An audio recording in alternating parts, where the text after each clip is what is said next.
আসসালামু আলাইকুম প্রিয় শিক্ষার্থী, আশা করি আল্লাহ তাআলার অসীম রহমতে ভালো আছেন। আলহামদুলিল্লাহ, আমিও ভালো আছি। আজকে আলোচনা করব বাংলাদেশ উন্মুক্ত বিশ্ববিদ্যালয়ের এসএসসি পরীক্ষা 2026-এ, বিশেষ করে বিজ্ঞান বিষয় নিয়ে। 2025-এ যারা এসএসসি প্রথম বর্ষে পরীক্ষা দিয়েছেন, আপনাদের রেজাল্ট হয়েছে। এখন আপনারা এসএসসি দ্বিতীয় বর্ষে পড়াশোনা করেন। আপনারা 2026 সালে এসএসসি দ্বিতীয় বর্ষে আপনারা বিজ্ঞান পরীক্ষা দিবেন। তাছাড়াও যারা কোনো কারণে আগে বিজ্ঞানে ফেল ছিলেন বা পরীক্ষা দিতে পারেননি, 2026-এ আপনারা বিজ্ঞান সাবজেক্টে পরীক্ষায় অংশগ্রহণ করবেন। আপনাদের সকলের জন্য আজকের এই ক্লাসটি খুবই গুরুত্বপূর্ণ। সেই জন্য আমি আপনাদের এখানে বিজ্ঞানের যে অংশগুলো রয়েছে, আপনাদেরকে ধাপে ধাপে আমি আপনাদেরকে বিজ্ঞানের অংশগুলো পড়াবো, যাতে করে আপনারা সবাই উপকৃত হন। যে চ্যাপ্টারগুলো কঠিন সেগুলো আমি আপনাদেরকে বোঝাবো, যাতে করে আপনারা সবাই বুঝতে পারেন। আজকে আমি আপনাদের ছোট্ট একটা বিষয় দিয়েই শুরু করব। আজকে এখানে আমরা পানির যে চ্যাপ্টারটা আছে, পানির চ্যাপ্টারটা দিয়ে আজকে আমরা পড়াশোনা শুরু করব। আপনাদের বইয়ের এখানে 36 পৃষ্ঠায় আপনারা দেখতে পাচ্ছেন, এখানে লেখা আছে পানির ধর্ম। আমি আপনাদেরকে এখানে বলি, প্রথমে দেখেন লেখা আছে গলনাঙ্ক ও স্ফুটনাঙ্ক, তড়িৎ পরিবাহিতা, দ্রবক বা এটা দ্রাবক হবে, তারপরে ঘনত্ব, অম্লত্ব, ক্ষারকত্ব, পানির রাসায়নিক গঠন। যাই হোক, গলনাঙ্ক বলতে কি বোঝায় আমি আপনাদেরকে বলবো। যে তাপমাত্রায় কোনো পদার্থ গলতে শুরু করে তাকে ওই পদার্থের গলনাঙ্ক বলা হয়। যে তাপমাত্রায় কোনো পদার্থ গলতে শুরু করে, যে তাপমাত্রায় কোনো পদার্থের গলন শুরু হয়, তাকে ওই তাপমাত্রাকে ওই পদার্থের গলনাঙ্ক বলে। এখন ধরেন আপনি একটা বরফের একটা বার আপনি ফ্রিজ থেকে বের করে রেখে দিলেন, এটা কিছুক্ষণ পর দেখলেন এমনি গলে গেল, তাহলে অবশ্যই এখানে একটা তাপমাত্রা কাজ করেছে। তাহলে বলা হবে এই তাপমাত্রাটাকে বলা হবে বরফের গলনাঙ্ক। তাহলে আমরা সহজভাবে যদি বলি, যে তাপমাত্রায় কোনো পদার্থ গলতে শুরু করে তাকে বলে ওই তাপমাত্রাকে ওই পদার্থের গলনাঙ্ক বলা হয়। তাহলে পানির গলনাঙ্ক, গলন, আপনার মনে রাখবেন, গলন যোগ হলো অঙ্ক মিলে হলো গলনাঙ্ক।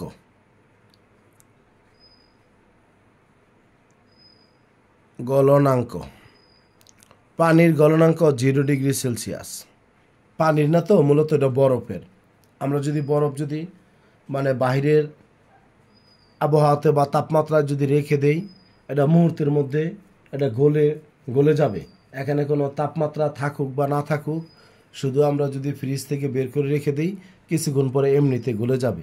সেই জন্য আমরা বলবো যে পানির গলনাঙ্ক 0 ডিগ্রি সেলসিয়াস। আপনারা মনে রাখবেন, পানির গলনাঙ্ক 0 ডিগ্রি সেলসিয়াস। 0 ডিগ্রি এখানে সেলসিয়াস। সেলসিয়াস হলো একটা স্কেলের নাম।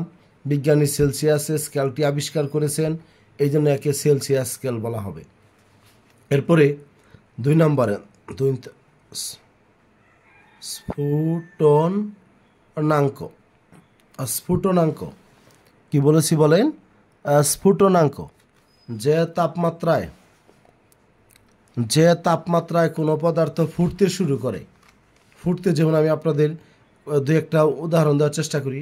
আমাদের যখন কোনো পাতিলে আমরা যখন পানি নিয়ে যখন তাপ দিতে থাকব, এক পর্যায়ে দেখব যে পানিটা বাষ্প হওয়া শুরু করছে। মানে উপরে পানির যে ভুটভুট উঠে এক পর্যায়ে পানি উপর দিকে বাষ্প হওয়া শুরু করছে, তার মানে এটার স্ফুটন শুরু হয়েছে। সেই জন্য আমরা বলবো যে এখানে পানির স্ফুটনাঙ্ক 170 ডিগ্রি সেলসিয়াস। এই জন্য বলে যে ফুটন্ত পানি বলতে যে পানি ফুটতে শুরু করে, বাষ্প হওয়া শুরু করে, তাকে মূলত ফুটন্ত পানি বলা হয়। তাহলে আমরা এখানে বলবো যে তাপমাত্রায় কোনো পদার্থের স্ফুটন শুরু হয় তাকে বলবো স্ফুটনাঙ্ক। ও গলনাঙ্কের ক্ষেত্রে যেমন বরফেরটা 0 ডিগ্রি। এখন আমরা যদি লোহা গলাতে চাই, তাহলে কি 0 ডিগ্রি পারবো? কোনোভাবেই সম্ভব না। সেটা 2700 ডিগ্রি সেলসিয়াস তাপমাত্রা দিলে লোহা গলে যায়। এই যে যারা কামার, তারা কিভাবে আপনার এই লোহাকে বিভিন্ন আকৃতি দিয়ে বিভিন্ন ধরনের মানে আপনার নিত্য প্রয়োজনীয় জিনিসগুলো তৈরি করে, একমাত্র এটা প্রচুর তাপমাত্রা দিয়ে লোহাকে গুলিয়ে ফেলে। তাহলে এখানে আমরা বলবো যে স্ফুটনাঙ্ক, পানির স্ফুটনাঙ্ক 100 ডিগ্রি সেলসিয়াস। তাহলে পানির গলনাঙ্ক 0 ডিগ্রি সেলসিয়াস। আমরা সবাই মনে রাখবো পানির দুইটা বৈশিষ্ট্য আমরা বলেছি, একটা বলেছি গলনাঙ্ক, আর একটা বলেছি স্ফুটনাঙ্ক। এবার বলবো তড়িৎ পরিবাহিতা। তড়িৎ পরিবাহিতা মনে রাখবেন সবাই, তড়িৎ পরিবাহিতা, তড়িৎ পরিবাহিতা,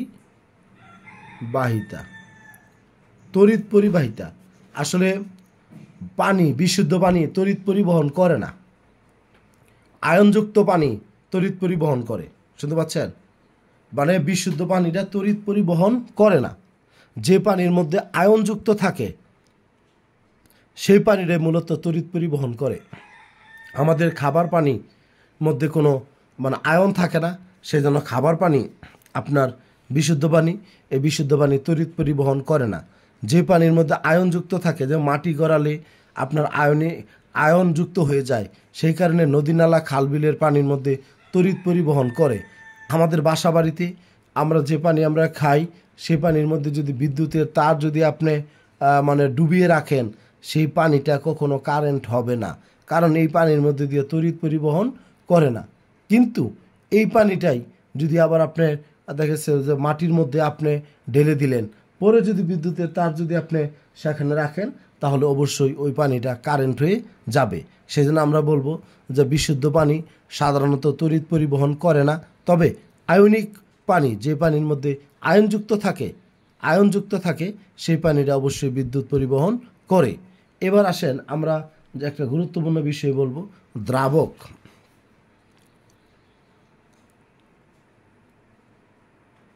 দ্রাবক যেমন দ্রাবক মানে কি, যে দ্রবণ তৈরি করে। দ্রাবক মানে হলো যে দ্রবণ তৈরি করে। যেমন আমাদের বাজার থেকে আমরা এক ধরনের আমরা অ্যান্টিবায়োটিক কিনে নিয়ে আসি, মানে পাউডার জাতীয়, সেটাকে সাসপেনশন করে নিতে হয়। মানে বলা হয় যে ফুটন্ত পানিকে ঠান্ডা করে এত ml পানি নিয়ে তারপরে দ্রবণটি তৈরি করতে হবে। তার মানে দেখেন শুধু পাউডার জাতীয় ওষুধটি, সেটার মধ্যে আমরা পানি দিয়ে পরে দ্রবণ তৈরি করি। তাহলে এখানে পানি ছাড়া এখানে কিন্তু বলে না যে মধু দিয়ে দ্রবণ তৈরি করার জন্য। তাহলে আপনাদেরকে মনে রাখতে হবে পানি একটি সার্বজনীন দ্রাবক। পানি এমন একটি উপাদান যে সকল দ্রব্যকে ভালোভাবে মিশ্রিত করতে পারে। যেমন আমরা অনেক সময়, আমি আপনাদের কয়েকটা উদাহরণ দেব, মধু দিয়ে অনেকে মানুষ ওষুধ খাওয়ার চেষ্টা করে, কিন্তু ওষুধকে মধু সব জায়গায় দ্রবীভূত করতে পারে না। কোনো জায়গায় মধুর পরিমাণ বেশি থাকে, কোথাও কম থাকে। কিন্তু পানি দিয়ে যদি আপনি দ্রবণ বানান, তাহলে দেখবেন সব জায়গায় পরিমাণটা কী হবে, সমান হবে। এ কীভাবে? আরও কিছু উদাহরণ আমরা দেওয়া যায়, যে তেল কিন্তু সব কিছুতে ভালোভাবে মিশে না, কিন্তু পানি সব কিছুকে ভালোভাবে মিশাতে পারে। আমরা যদি চিনি আর যদি ধরেন লেবু, এই দুইটাকে একত্রে করে যদি পানির মধ্যে দ্রবীভূত করি, তাহলে দেখা যাবে আমরা একটা ভালো দ্রাবক পেয়ে যাব। সব জায়গায় চিনির পরিমাণটা মানে আপনার ঠিক থাকবে। তাছাড়া আমরা যখন তরকারি রান্না করি, সেখানে কিন্তু আমরা ঝোল হিসাবে তরকারিতে আমরা কিন্তু পানি ব্যবহার করি। আর পানি ব্যবহার করলে লবণের যে পরিমাণটা, এটা সব জায়গায় ভালোভাবে কাজ করে, কোনো জায়গায় বেশি কম এরকম হয় না। এই জন্য পানিকে সার্বজনীন দ্রাবক বলা হয়। পানি সব কিছুকে মিশিয়ে একটা ভালো দ্রবণ তৈরি করতে পারে। তাহলে আমরা বৈশিষ্ট্য বলেছি, 1 নাম্বার গলনাঙ্ক, 2 নাম্বার স্ফুটনাঙ্ক, 3 নাম্বার তড়িৎ পরিবাহিতা, 4 নাম্বার বললাম হলো দ্রাবক। এবার বলবো আমি আপনাদের একটা গুরুত্বপূর্ণ শব্দ, ঘনত্ব। ঘনত্ব বলতে ঘাড়, কোন দ্রবণ বেশি ঘন, কোন দ্রবণ কম ঘন। যেমন পানির ঘনত্ব হলো 4 ডিগ্রি সেলসিয়াস তাপমাত্রায় পানির ঘনত্ব সবচেয়ে বেশি। 4 ডিগ্রি সেলসিয়াস পর্যন্ত পানিটা বেশি ঘনত্বের থাকে। ঘনত্ব বলতে পাতলা না ঘাড়ো এটা বোঝায়। ঘনত্ব বলতে পাতলা না ঘাড়ো এটা বোঝায়। সেজন্য আমি আপনাদেরকে বলবো 4 ডিগ্রি সেলসিয়াস তাপমাত্রায় পানির ঘনত্ব সবচেয়ে বেশি। কয় ডিগ্রি সেলসিয়াস? 4 ডিগ্রি সেলসিয়াস তাপমাত্রায় পানির ঘনত্ব সবচেয়ে বেশি। তাহলে এখানে আমরা কয়েকটা বৈশিষ্ট্য এখানে আমি আপনাদের বলে দিয়েছি। 1 নম্বরে গলনাঙ্ক, 2 নম্বরে স্ফুটনাঙ্ক, 3 নম্বর তড়িৎ পরিবাহিতা, 4 নম্বর হলো দ্রাবক, 5 নাম্বার ঘনত্ব। এবার আমরা আসব যে অম্লত্ব না ক্ষারকত্ব।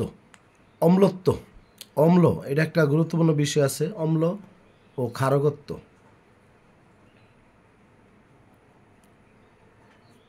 এখানে একটা বিষয়, পিএইচ এর একটা বিষয় আছে, এটা আমি আপনাদের পরে বুঝাবো। আপনাদেরকে জাস্ট বলি, পিএইচ এর মান যদি, পিএইচ একটা স্কেল, এটার মান হলো 0 থেকে 14 পর্যন্ত পিএইচ স্কেল। এটা নৈবিত থেকে আসে আমাদের, যে পিএইচ স্কেলের মান কত, আমরা লিখে দিব 0 থেকে 14, এইভাবে লিখবেন যে 0 থেকে 14 পিএইচ স্কেলের মান। তাহলে 0 থেকে 14 যদি হয়, আমি আপনাদের দেখাবো 0 থেকে 7, আবার এখান থেকে দেখাবো যে 14। প্লিজ খেয়াল করেন, 7 দিয়ে আমরা ভাগ করেছি। পিএইচ এর মান যদি 7-এর কম হয়, 7-এর কম যদি হয় তাহলে সেটা অম্ল বা অ্যাসিড, আর পিএইচ এর মান যদি 7-এর বেশি হয় তাহলে সেটা ক্ষার। পিএইচ এর মান ধরেন 0 থেকে শুরু করে 6.9 পর্যন্ত, 7 হয় নাই, তাহলে পিএইচ এর মান যদি 0 থেকে 6.9 পর্যন্ত থাকে তাহলে সেটা ক্ষার। আর পিএইচ এর মান যদি 7.1 থেকে 14 পর্যন্ত হয় তাহলে, সরি ভুল হয়েছে, পিএইচ এর মান যদি 0 থেকে 6.9 পর্যন্ত হয় তাহলে সেটা অ্যাসিড, আর পিএইচ এর মান যদি 7.1 থেকে 14 হয় তাহলে সেটা ক্ষার। আমরা মনে রাখবো, পিএইচ এর মান 7-এর কম হলে অ্যাসিড বা অম্ল, আর 7-এর বেশি হলে ক্ষার। পিএইচ এর মান 7-এর কম হলে অ্যাসিড, আর 7-এর বেশি হলে ক্ষার। তাহলে বলবেন স্যার 7 হলে কি? 7 হলে ওইটা অ্যাসিডও না ক্ষারও না, নিরপেক্ষ। আমরা যে বাসা বাড়িতে যে পানি আমরা খাই সেই পানির পিএইচ হলো 7, এটা অ্যাসিডও না ক্ষারও না। তাহলে এখানে আমরা বলবো পিএইচ এর মান যদি 7-এর কম হয় তাহলে সেটা অ্যাসিড, 7-এর বেশি হলে ক্ষার, আর 7 হলে নিরপেক্ষ।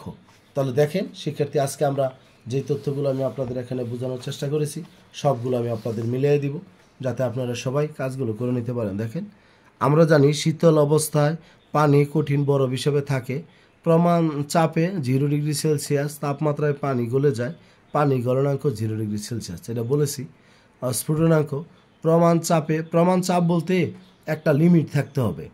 তো মানে বায়ুর একটা চাপ আছে, সেটাকে প্রমাণ চাপ বলে। যেমন 760 মিলিমিটার পারদ চাপে 100 ডিগ্রি সেলসিয়াস তাপমাত্রায় পানির বাষ্পে পরিণত হয়, তাই পানির স্ফুটনাঙ্ক হলো 100 ডিগ্রি সেলসিয়াস। যে তাপমাত্রায় কোনো পদার্থ বাষ্পে পরিণত হয়। তড়িৎ পরিবাহিতা, বিশুদ্ধ পানি তড়িৎ, বিদ্যুৎ অপরিবাহী। আমি বলছি বিশুদ্ধ পানিরা বিদ্যুৎ পরিবহন করে না, তবে আয়নিক লবণ দ্রবীভূত থাকলে তা তড়িৎ পরিবহন করে, তাই নদী, পুকুর, ডোবা ইত্যাদি পানিতে বিদ্যুৎ পরিবাহী। একটা নদীর মধ্যে যদি কারেন্টের তার ডুবে থাকে তাহলে সেটা তড়িৎ পরিবহন করবে, বা কারেন্ট হবে, ডোবা হবে, পুকুর হবে। তাহলে বলবেন স্যার যদি আমি এখন মেঘনা নদীতে তার ডুবাই দিই তাহলে সেটা হবে না, কারণ আমাদের কারেন্টের যে মাত্রা সেটা আমাদের ওই মেঘনা নদীর পানির সামনে কিছুই না, সেই জন্য বড় নদীতে সেটা বেশি কার্যকরী হয় না। দ্রাবক, এটা দ্রবক লিখছে, দ্রাবক। পানি একটি ভালো দ্রাবক, কার বেশিরভাগ অজৈব লবণ ও কিছু জৈব যৌগ দ্রবীভূত করতে পারে, তাই পানিকে সার্বজনীন দ্রাবক বলে। আমি আপনাদের বলেছিলাম যে আমরা চিনি আর যদি আমরা লেবু নেই তাহলে সেটা যদি পানি দিয়ে দ্রবণ তৈরি করি, অথবা তরকারিতে যে আমরা অতিরিক্ত পানি ব্যবহার করি, সেই ক্ষেত্রে ভালো মিশ্রণের জন্য একমাত্র পানি ব্যবহার করা হয়, এই জন্য পানিকে সার্বজনীন দ্রাবক বলা হয়। পরে ঘনত্ব, 4 ডিগ্রি সেলসিয়াস তাপমাত্রায় পানির ঘনত্ব সবচেয়ে বেশি। পরে দেখেন আপনারা এখানে যে অম্লত্ব, ক্ষারকত্ব। আমরা বলছি বিশুদ্ধ পানি নিরপেক্ষ। আমি আপনাদের এখানে একটা কথা বলেছিলাম যে পিএইচ এর মান যদি 7 হয়, এটা মনে রাখবেন, 20 থেকে 27 ডিগ্রি সেলসিয়াস তাপমাত্রায় পিএইচ এর মান কত? 7। বিশুদ্ধ পানির পিএইচ হলো 7। তবে 7-এর যদি কম হয় তাহলে সেটা আমরা কি বলেছি যে সেটা হলো অ্যাসিড, আর 7-এর বেশি হলে সেটা কি হবে? ক্ষার। আর পানির আয়নিক গঠনটা এখানে দেখতে পাচ্ছেন। আচ্ছা, পানির আয়নিক গঠনটা একটু বলে দিই আপনাদের। এখানে H2O, অর্থাৎ 2 ভাগ হাইড্রোজেনের সাথে 1 ভাগ অক্সিজেনের মিলে পানির অণু গঠন করে। 2 ভাগ হাইড্রোজেন আর 1 ভাগ অক্সিজেন মিলে কি তৈরি হয়? পানি তৈরি হয়। দেখেন এই যে 2 পরমাণু হাইড্রোজেন আর 1 পরমাণু অক্সিজেন মিলে গঠিত হয় কি? পানি। এই জন্য পানির সংকেতটা লেখার সময় আমরা এইচটা বড় লিখবো, ওটাও বড় লিখবো, এখানে 2 লিখে দেবেন। আর এটার আণবিক ভর হলো 18। যাক শিক্ষার্থী, তবে একটা কথা আমি আপনাদের বলি, আমি এখন থেকে নিয়মিত আপনাদের এসএসসি দ্বিতীয় বর্ষের ক্লাসগুলোর ভিডিও আপলোড করব। যদি আপনাদের ভালো লাগে অবশ্যই কমেন্ট সেকশনে কমেন্ট করে জানাবেন। আর কেউ যদি আমার সাথে যোগাযোগ করতে চান 01609781125 এই হোয়াটসঅ্যাপ নাম্বারে আপনারা মেসেজ দিবেন। আমি অনলাইনে ইংরেজি বা বিজ্ঞানের যে ক্লাসগুলো এগুলো যদি কেউ করতে চান যোগাযোগ করবেন। সবাই ভালো থাকবেন, সুস্থ থাকবেন। অবশ্যই আপনাদের গঠনমূলক পরামর্শ আমাকে কমেন্ট সেকশনে কমেন্ট করে জানাবেন। আসসালামু আলাইকুম।